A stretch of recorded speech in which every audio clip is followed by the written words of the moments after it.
I want you to imagine, just for a second, that you're wandering through the dusty back rooms of some architectural firm. Right, like way after everyone else has already gone home for the night. Exactly, it's totally empty.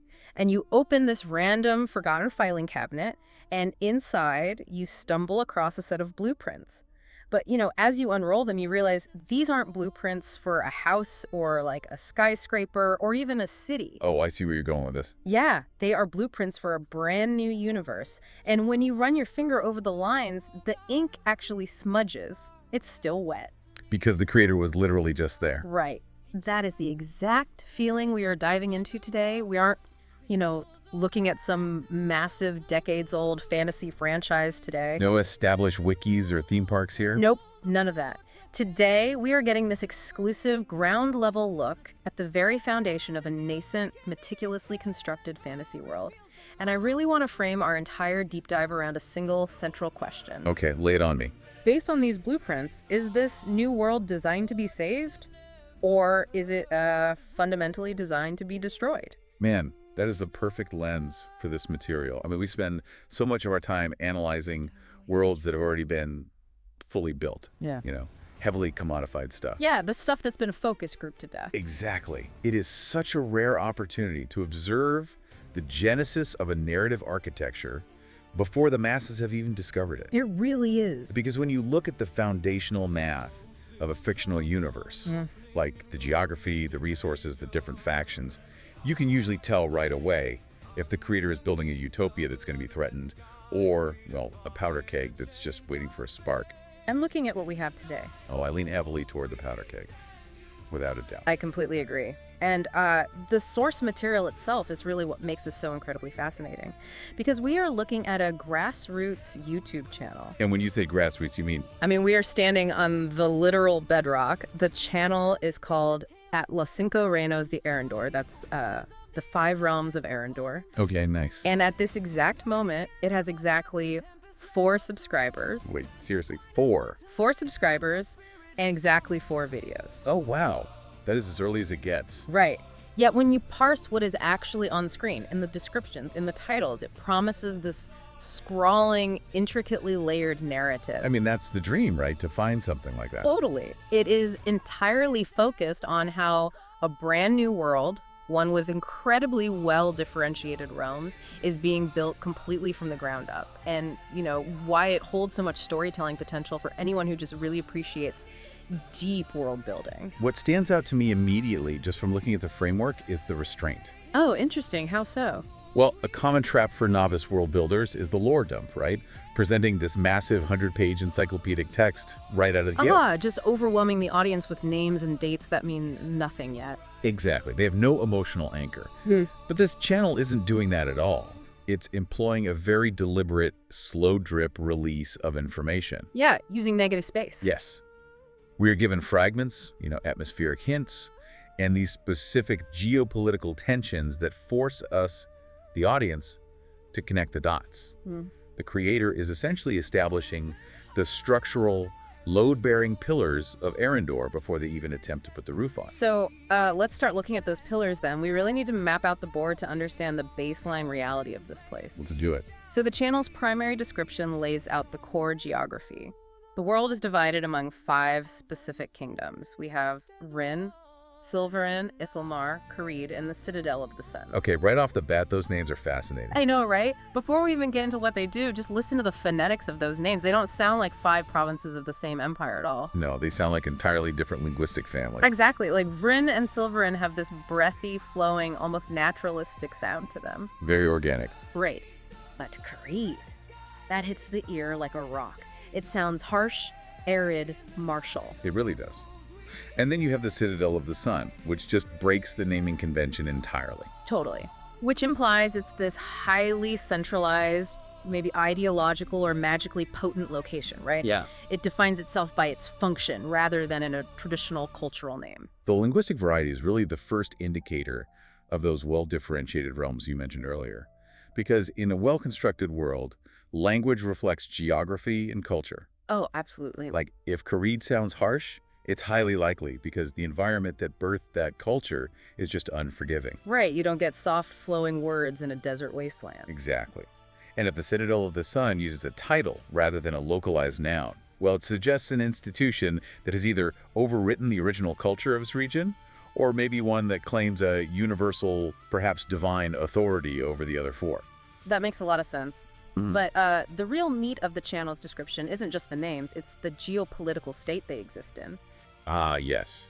The current state of affairs. Right.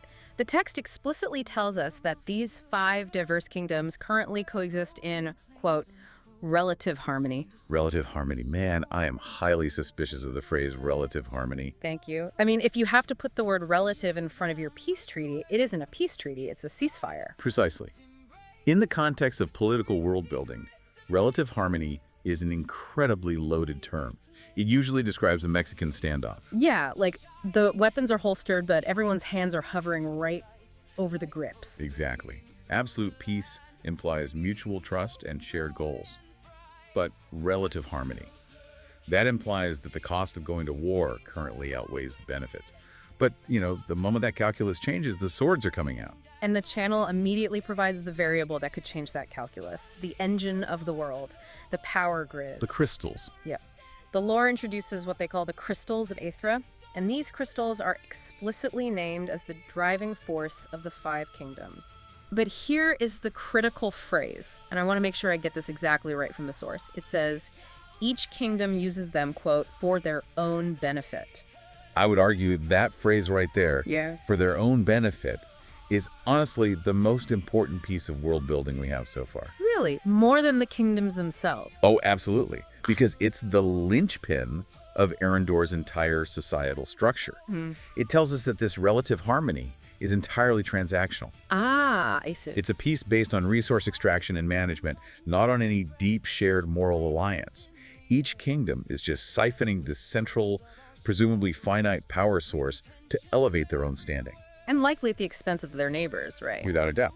I look at this and my mind immediately goes to the resource cursor, like a petrostate dynamic. Oh, that's a good comparison. Right. You have 5 nations that all require this one specific technological or magical resource to just run their societies.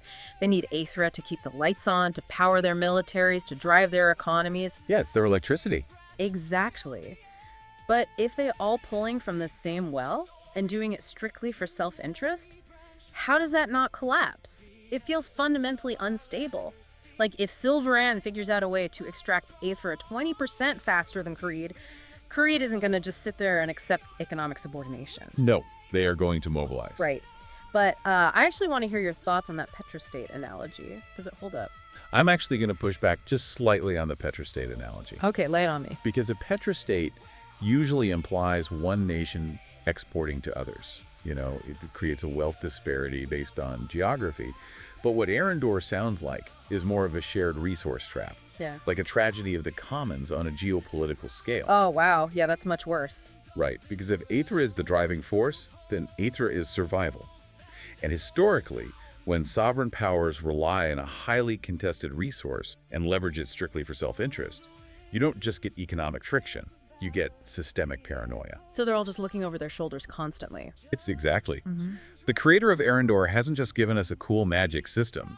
They have engineered a magical economy that inherently guarantees conflict.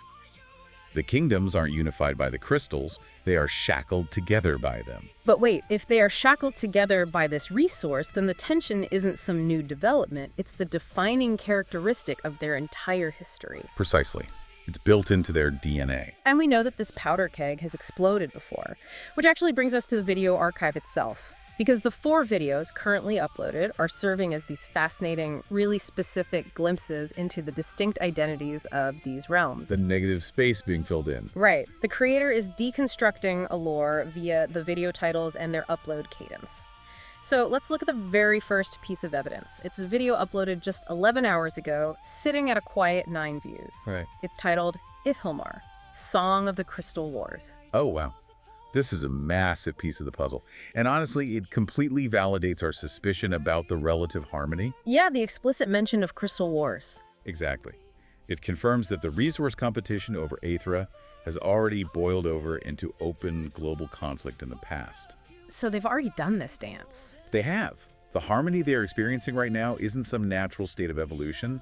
It is a post-war armistice. The societies of Eryndor are living in the shadow of a catastrophic event. But look really closely at the framing there. It says Song of the Crystal Wars. Right, it doesn't say history of or annals of. Exactly. That distinction is so important. That's exactly what caught my eye, too. A song implies an oral tradition.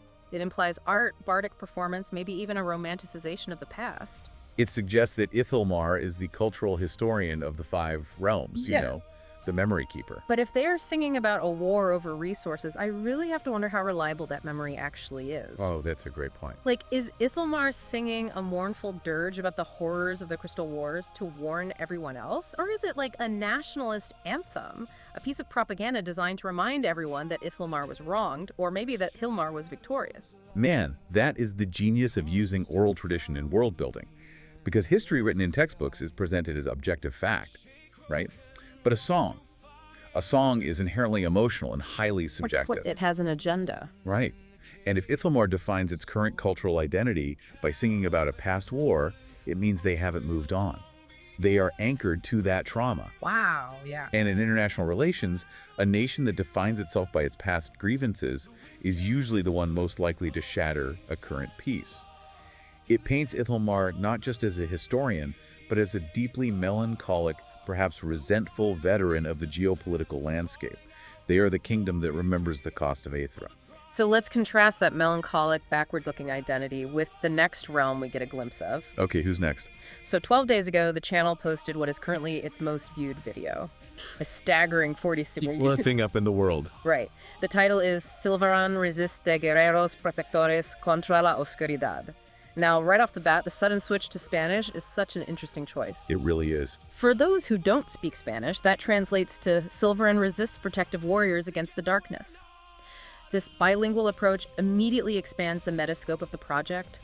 But looking at the lore itself, the identity of Silvaran couldn't be more different from Ithilmar. No, not at all. Like, Ithilmar is in the taverns or the libraries singing songs of the past, but Silvaran is in the trenches right now.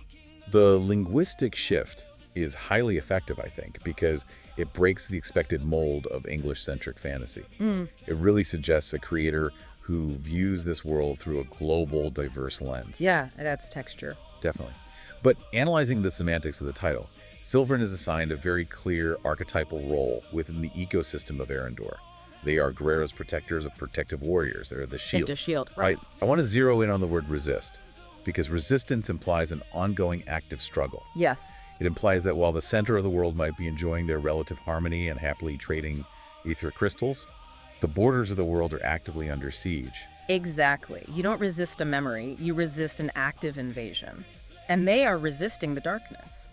Now, darkness is, a classic fantasy trope, but in a world this carefully constructed, I don't think it just means a lack of light. I'd agree with that. There's usually a specific mechanical meaning. Right. If aether crystals are the power, the energy, the driving force of society, then darkness might be the antithesis of that magic. It might be an encroaching void or a faction that doesn't use the crystals at all. Oh, that's an interesting theory. But just think about the psychological toll on Silverane. If you are the shield realm, right? If your entire culture is dedicated to bleeding on the frontier to keep the darkness at bay, how do you feel about the other 4 kingdoms who are just sitting safely in the interior using the aether crystals for their own benefit? Oh, it breeds immense resentment. Massive resentment. And this is exactly how you construct a world with well-differentiated realms that naturally conflicts with one another. You give them asymmetric burdens. Asymmetric burdens, exactly. Silvern holds the line, which gives them incredible leverage. I mean, if they decide to stop fighting, the whole world falls. But it also means they suffer the most attrition. Right, they're the ones taking all the casualties. Yeah. If I were a leader in Silverin, I would look at the Citadel of the Sun, or Ithilmar, and demand a way larger share of the aether crystals to fund my protective warriors. And if they refused, quoting the Relative Harmony Treaty, the tension would be unbearable. Silverin is the physical vanguard, and they are likely exhausted. It's like we are trying to put together a jigsaw puzzle, but someone deliberately hid the box cover from us. We have to look at the shape of these specific pieces to understand the broader picture. Right, we're building the edges first. Yeah, so we have the historian anchored in the trauma of the past with Ithilmar. We have the shield absorbing the damage of the present with Sylvain. And then we get a third piece. Okay, hit me. 2 weeks ago, the channel posted a video with 25 views titled, Vryn Speaks, The Night of the Wolves. Oh, okay. If Ithelmar remembers and Silverin defends, then Vryn communicates. Vryn takes on the role of the Harbinger. The Harbinger. Yeah, the phrasing is incredibly specific. Vryn speaks. It doesn't say Vryn attacks or Vryn builds. It implies that the core power of this kingdom lies in its voice, its diplomacy, or perhaps its prophecies. Right. When Vryn speaks, the implication is that the other realms are obligated to listen to them. Exactly. It gives them an authoritative weight. But the content of their speech is really alarming. They are talking about the Night of the Wolves. And I am fascinated by the Night of the Wolves because a society that runs on high-tier magic crystals and has literally survived a global crystal war doesn't panic over literal wolves. No, definitely not. To me, wolves has to be metaphorical. It's a predatory event. Is it an eclipse?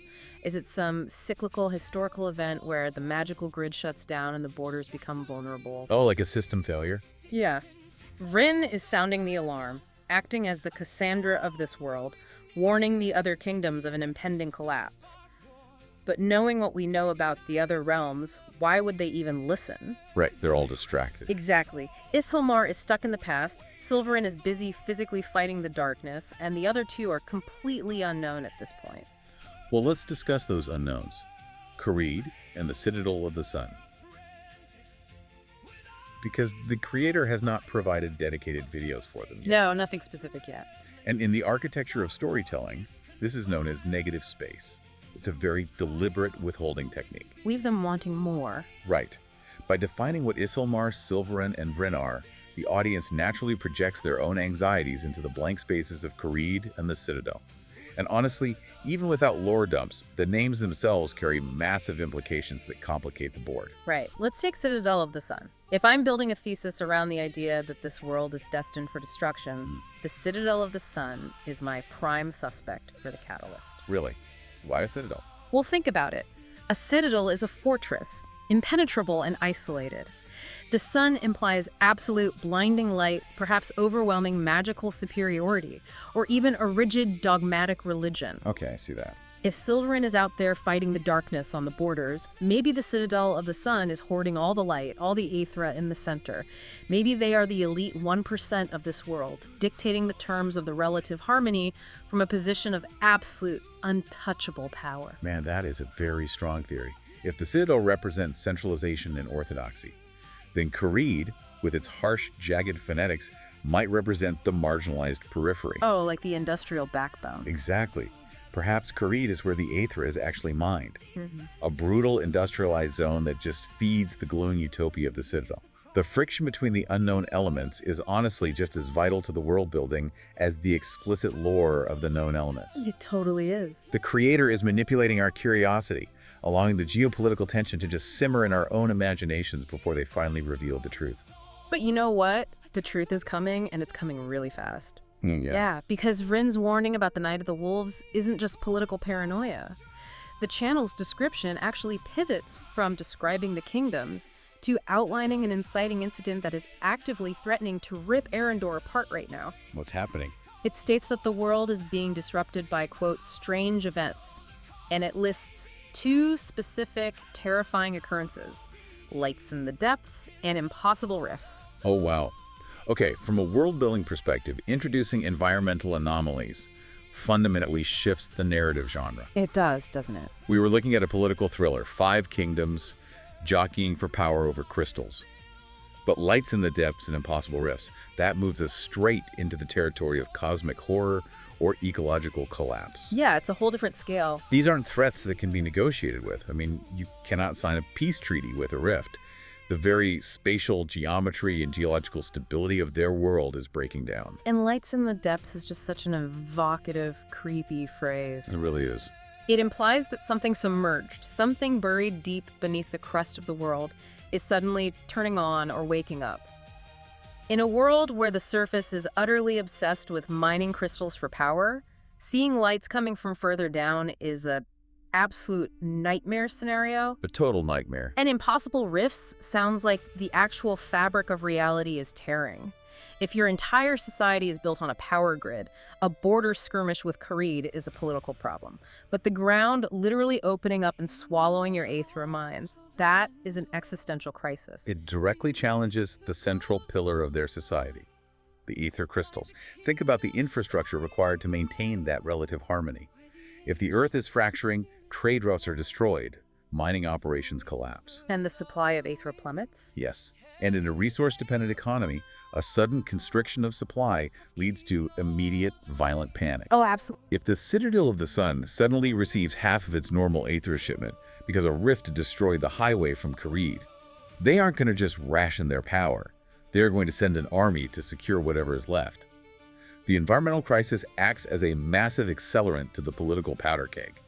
But if I'm reading these blueprints right, the rifts and the lights aren't even the main event. They are just the prologue. Wait, there's more. Oh yeah, because Vryn's warning, the ominous Night of the Wolves, isn't just a bad event in itself. The lore explicitly states that this night heralds something infinitely worse. It is the precursor to, and again I'm quoting the source directly here, the awakening of an ancient force beneath the ice. Ooh, the awakening of an ancient force beneath the ice. That phrase completely shatters the existing paradigm of Eryndor. Right. We assumed the primary conflict was the five kingdoms fighting each other over the crystals. But this ancient force introduces a primordial threat that predates all of their petty political squabbles. It's ancient. Right, and the use of the word ice is deeply symbolic. Ice implies dormancy, right? Suspended animation. Yeah, something frozen in time. It suggests a threat that was deliberately frozen, locked away, long before the current kingdoms even established their relative harmony. It means the current era of Eryndor is literally built on top of a graveyard. Okay, this is where I really want to connect all the dots we've talked about, because I have a major theory about the core mechanics of this universe. Let's hear it. Okay, so if the Aethra crystals are the driving force of the modern world, the magical energy that runs the five kingdoms, what if they aren't just batteries? What if the Aethra crystals are the literal bars of the cage? Oh, man. Think about it. I am looking at a society that is strip mining a magical resource strictly for their own benefit, totally obsessed with their own short-term geopolitical games. I think they are drilling too deep. I think by extracting the Aethra all these years, they have been slowly dismantling the containment system that keeps this ancient force frozen. Oh, wow. I see exactly where you were going. You are suggesting that the ancient force isn't some external alien invader, but the direct consequence of their own industrial hubris. Yes. It's essentially a fantasy equivalent of anthropogenic climate change. Exactly that. The kingdoms aren't just victims of a random monster attack. They are the literal architects of their own doom. And dug their own grave. Right. The lights in the depths, that's the containment seals breaking, the impossible rifts. That is the physical structure of the prison collapsing because the load-bearing crystals have been dug out and used to power some glowing tower in the Citadel of the Sun. That is brilliant. If this ancient ice entity wakes up, I don't think it's coming to wage a traditional war. I think it's coming to collect. It isn't a villain, it's an immune system reacting to the virus of the five kingdoms. That is a staggering interpretation, and honestly, it aligns perfectly with all the structural evidence we've seen. The whole delving too greedily and too deep narrative is a foundational pillar of fantasy. Yeah, totally. Like Moria. Exactly, like the dwarves in Tolkien's work. But applying it to a multinational geopolitical system adds this whole new layer of complex tragedy. Because if your theory holds, then the Night of the Wolves is the final howling alarm that the containment has breached. Right, the final warning. And the tragic irony is that to fight this awakened ancient force, what are the kingdoms going to need? Magical power. Massive amounts of magical power. Which means they will try to mine even more Aethra to fight it, thereby actively accelerating the awakening. It is a perfect, inescapable doom loop. Which honestly brings us right back to my central question. Is this world designed to be saved or destroyed? A doom loop strongly suggests destruction. It does. But the way this impending apocalypse is being presented to us is actually what gives me hope for the project itself, if not for the fictional inhabitants of Eryndor. Because the creator isn't just typing out these doom-laden prophecies in a Google Doc somewhere. No, they're really going for it. They really are. They are conveying the lore through a highly curated, incredibly ambitious digital aesthetic. And I think this aesthetic approach is the key to why this specific project, this grassroots channel with just 4 subscribers possesses such immense, undeniable potential. It speaks to the modern reality that the medium is inherently part of the message. Yeah. When we examine the remaining content on the channel, the creator's strategy becomes vividly apparent. They aren't just writing lore, they are actively producing it. Yes. Like, there's a video titled Warriors of the Five Kingdoms, Epic Cinematic Complete. It was posted 2 weeks ago, and it currently sits at 15 views. Epic Cinematic Complete. Furthermore, there is a dedicated public playlist titled Epic Music from the World of Eryndor, which crucially was updated just today. See, I cannot get over the phrase Epic Cinematic Complete, the sheer audacity of that. I know. You have 4 subscribers, and you are building complete cinematics. Yeah. You are scoring a universe that essentially no one is watching yet. It shows a level of passion and dedication that is completely unmoored from the algorithm. They're doing it because they have to get it out of their head. Exactly. They aren't chasing trends. They're desperately trying to drag this entire fully formed world out of their imagination and into reality, complete with a soundtrack. It really reveals a profound understanding of how modern storytelling is actually consumed. It does. Contemporary world building, particularly in the digital space, relies so heavily on atmosphere. Vibe is everything. Totally. Think about how major studios launch new IPs. They release mood pieces, concept art, with soaring orchestral scores behind it. They establish a vibe and an emotional resonance way before they ever introduce the granular details of the plot or, like, the tax policies of the fictional kingdoms. Right, you have to feel it first. Exactly. And this creator, operating on a microscopic scale, is using the exact same playbook. They're using music and cinematics to anchor the audience in the feeling of Eryndor. The epic scale, the looming dread, the melancholic history. They want you to feel that before asking you to memorize the names of the 5 realms. And I want to talk to you directly, the person listening to this right now. Think about your own experiences with the fantasy genre, whether you are reading a dense new novel, brooding up a massive RPG, or maybe even sketching out a D&D campaign setting for your friend. Oh, we've all been there. Right. You know that incredible electric feeling of watching a universe grow from a single tiny seed idea into a sprawling forest? Finding a channel like this, right at its inception, is like watching a masterclass in planting those seeds. It really is. The creator hasn't just thrown ideas at a wall to see what sticks, they have architected a system. They planted a highly combustible magic economy with the Aethra crystals. They planted distinct, conflicting cultures like the traumatized Ilhamar and the exhausted Silveran, and they planted a ticking time bomb beneath the ice. The structural foundation is practically diamond hard. By prioritizing the internal logic of resource dependency, the psychological weight of historical conflict, and a looming existential threat, the creator has built a sandbox that can generate infinite stories. Infinite potential. Exactly. And the fact that the creator is actively updating the music playlist today is honestly the most encouraging sign of all. It demonstrates that the world of Eryndor is not just some static document. It is a living, breathing entity that the creator is actively inhabiting and expanding in real time. Yeah, they're living in it.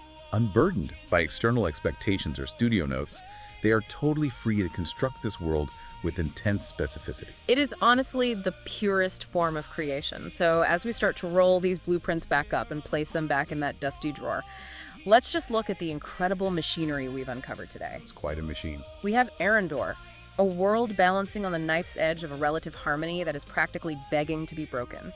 We have an economy utterly dependent on the Aethra crystals, which the kingdoms selfishly exploit for their own advancement. Setting themselves up for failure. Yep. We've seen the brilliance of these incredibly well-differentiated factions. You have Ilhamar singing the tragic history of the Crystal Wars, Silverin bleeding on the borders as the shield against the darkness, and Vryn acting as the prophetic voice warning of the end. And all those empty spaces just waiting to be filled. Exactly. And underneath all of this fragile, arrogant politics is the terrifying promise of the ice waking up, preceded by impossible rifts tearing the world apart and lights glowing in the deep. It is a masterfully interconnected web of cause and effect. The political greed drives the environmental collapse, which in turn will just exacerbate the political tensions. It is literally a world engine designed to produce high-stakes drama. The ultimate takeaway for you, listening to this, shouldn't just be about remembering the names of these fictional kingdoms. Discovering Eryndor matters because it is a vital reminder of the sheer, raw creative power that exists quietly out there. So true. Vast, deeply considered, passionately constructed worlds of imagination are being built in the hidden corners of the internet every single day. They are just waiting for explorers to find them, to appreciate the mastery of the blueprints while the ink is still drying. It really is a call to action for curiosity, I think. Totally. It encourages us to look past the mainstream algorithms, to seek out these hidden gems, and perhaps, more importantly, to be inspired to start mapping out the borders of our own creative realms. I couldn't agree more. But before we go, I want to leave you with one final lingering thought to mull over, returning to my central thesis. We know that these 5 distinct realms have spent generations using the powerful aether crystals solely for their own benefit. Hoarding the power. Hoarding power, nursing historical grievances, and basically ignoring the structural damage they are causing to their own world. The damage is already done. It is. The rifts are opening. The lights are glowing. So when that ancient force beneath the ice finally shatters its frozen cage, will these deeply entrenched, stubborn kingdoms be able to recognize the error of their ways, put aside their self-interest, and actually unite their distinct powers to save their world? Right. Or will the bitter, lingering hatreds of the Crystal Wars ensure that their relative harmony ends exactly as it was designed to, in mutual frozen destruction? His journey ends here, a casualty of fate, echoes of yarn fjell, forever too late. So heed well the echoes, the tales of the night, for in every ending there's a flicker of light. Though error may fall, his spirit remains in the heart of Rin, where the magic sustains.